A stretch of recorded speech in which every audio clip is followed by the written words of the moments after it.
hasa ule unabii ambao unashangaa unaenda mpaka siku zijazo.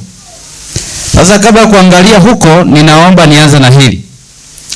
Kuna aina mbili za unabii. Tukimaliza hapa ndo tunaingia katika hiyo kwa nini sasa unabii. Kuna aina mbili za unabii. Kuna unabii wa sasa na unabii ujao.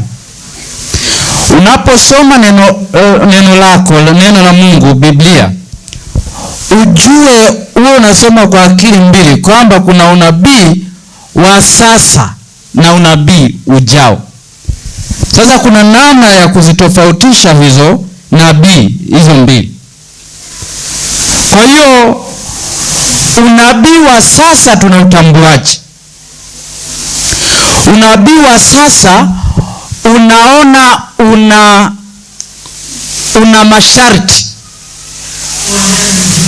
kwamba ili upate hichi ufanya 1 2 3. Huo ndo unabii wa sasa, una masharti. Lakini ule mwingine hauna masharti, ule ujao hauna masharti, kwamba utatimia tu. Masharti yake ni yapi? Yaani kwamba watu wawe katika hali ya kiroho, wasiwe katika hali ya kiroho, huo unabii utatimia. Maana yake ndio unabii ujao. Ila unabii wa sasa hivi ili utimie, lazima hawa watu waende sawa na Mungu anavyohitaji. Namba 2. Unabii wa sasa hauna vielelezo vingi na mifano mingi, unaenda tu. Hauoni wanyama, hauoni kitu, unaona tu kwamba 1 2 3 itakuwa hivi, inaenda. Ila unabii ujao ambao wenyewe hauna masharti, hata tukitubu, hata tukifanya hivi utatimia, maana uko kwenye historia. Ndio unaosikia wanyama 7, wanyama 4, sijui sanamu. Huo ni unabii ujao. Sasa ninatamani tuone unabii wa sasa. Ninavyosema unabii wa sasa, sio wa kizazi chetu, watu wa Bwana. Yaani unabii wa sasa kipindi cha Biblia, ambao watu wa kipindi hicho waliambiwa. Kuna mojawapo ya unabii ambao unatuchanganya sana, hasa katika kitabu cha Isaya. Sasa mtu mmoja, tuchukue tu mfano wa fungu moja. Wewe ninaomba utasoma kwa muda wako, lakini utasoma Isaya 65 fungu la 17 hadi 25. Ninawapenda watu waitige, yaani ni kati ya kambi ambao watu wanaandika sana. Ni jambo la pekee sana. Utasoma tu kwa wakati wako Isaya 65 fungu la 17 hadi 25. Ila mimi mtu mmoja anisomee tu kuanzia fungu la 20. 65 20. Angalia, sikiliza kwa makini hapo, alafu uone kuna kitu gani kinachosemwa. Soma mtu wa Mungu. Isaya 65 fungu la 20. Anasema hata kuwapo tena mtoto wa siku chache. Hata kuwapo tena mtoto wa siku chache. Ukianza fungu la 17 anasema tazama mimi naziumba mbingu mpya na nchi mpya. Huko katika fungu la 17. Lakini hapa 20 sasa kwenye hizo mbingu mpya na nchi mpya anasema hata kuwepo mtoto wa siku chache. Ndio. Wala mzee asiyetimia siku zake. Kwa maana ndio mtoto atakufa mwenye umri wa miaka 100. Katika mbingu mpya na nchi mpya mtoto atakufa katika umri wa miaka mingapi? 100. Kuna mtoto na miaka 100? Hapana. Tuendelee, maana sisi Biblia ndio inayotuambia sisi tupokee tu. Tuendelee. Anasema bali mtatenda dhambi. Hapana. Bali mtenda dhambi mwenye umri wa miaka 100 atalaaniwa. Yaani huyu mtenda dhambi katika mbingu mpya na nchi mpya wa miaka mingapi? 100 atalaaniwa. 21. Msinishangae, ndio Biblia inavyosema. Ndio uone kwamba kuna namna ya kutafsiri unabii kwamba huu ni wa sasa hivi au ni ujao. Ndio. Nao watajenga nyumba katika mbingu mpya na nchi mpya, na kukaa ndani yake. Watapanda mizabibu na kula matunda yake. Watajenga akakaa mtu mwingine. Oho, hapana. Hawatajenga akakaa mtu mwingine. Hawatajenga akakaa mtu mwingine ndani yake. Hawatapanda akala mtu mwingine. Maana kama siku za miti ndivyo zitakavyokuwa siku za watu wangu. Sawa. Na wateule wangu wataifurahia kazi ya mikono ya muda wa siku nyingi. Sawa. 23. Hawatajitaabisha kwa kazi bure. Sikiliza hapa, hawatajitaabisha kwa kazi bure. Wala hawatazaa kwa taabu. Hawatafanyaje? Hawatazaa kwa taabu. Hawatazaa kabisa au hawatazaa kwa taabu? Hawatazaa kwa nini? Kwa taabu. Kwa hiyo ukienda kwa haraka manake mbingu mpya na nchi mpya kuna kuzaa, lakini sio kwa nini? Msinishangae kwanza, ni Biblia ndio inasema jamani. Tutafika. Anasema ndio, kwa sababu wao ni wazao wa hao waliobarikiwa na Bwana. Na watoto wao pamoja nao. Asante. Nenda fungu la 66 fungu la 22 hadi 23.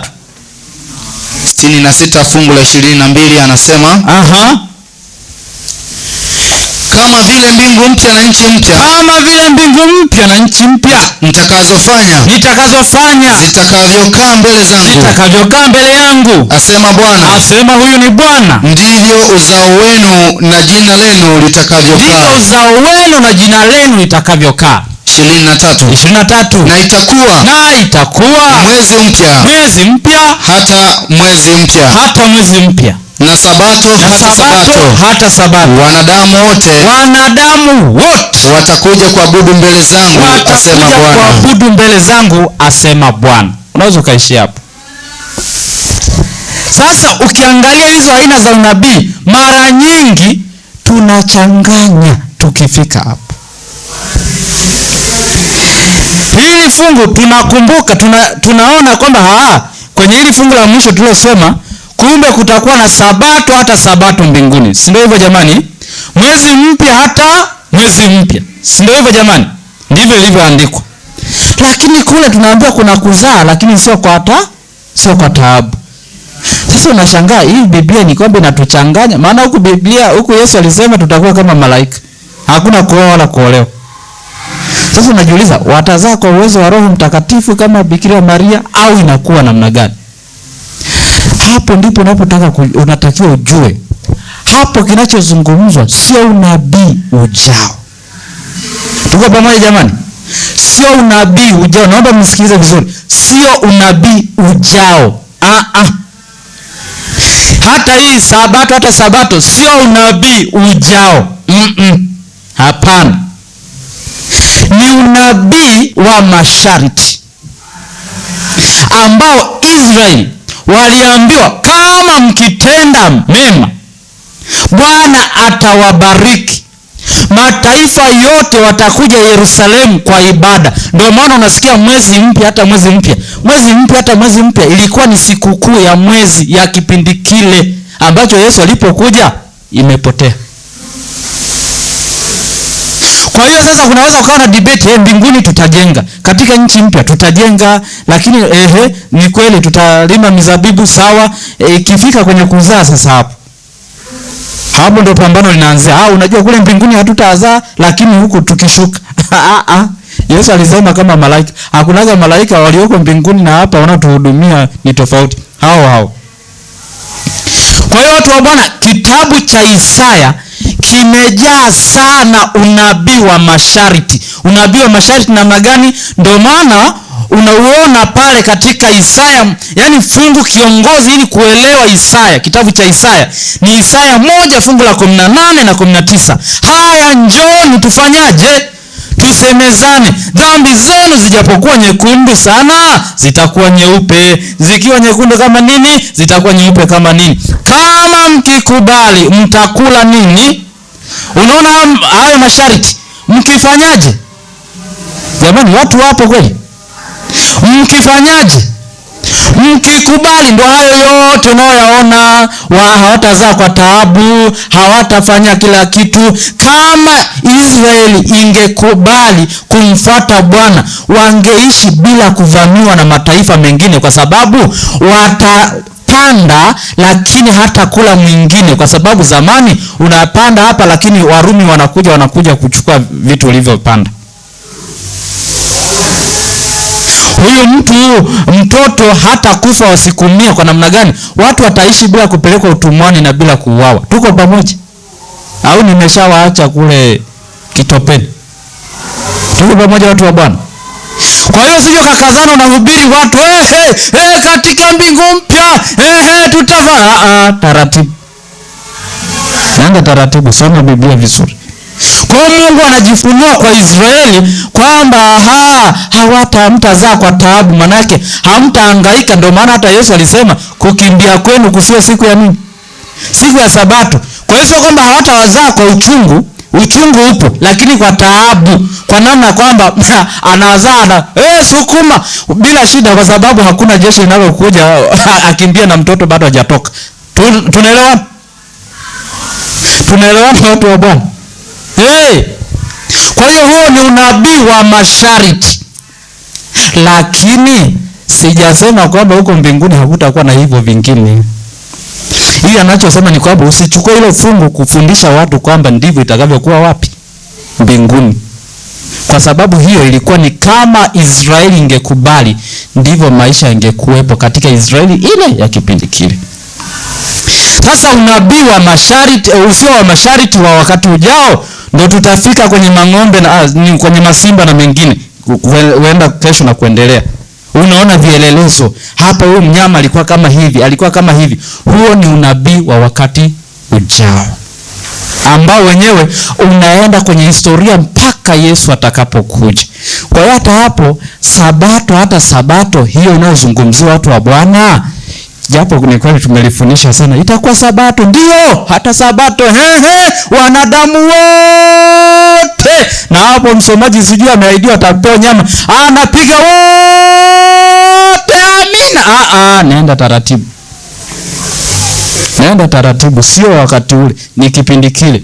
Kwamba Yerusalemu, kwa sababu ilikuwa wakati wa ibada, Yerusalemu inajaa, kwamba wanadamu wote wangeona nuru katika Yerusalemu na wote wangevutwa kumuona Yesu.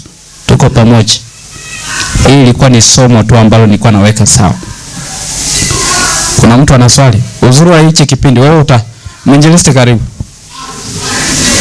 Najua tumeshachanganya watu tayari hapa, maskini jamani.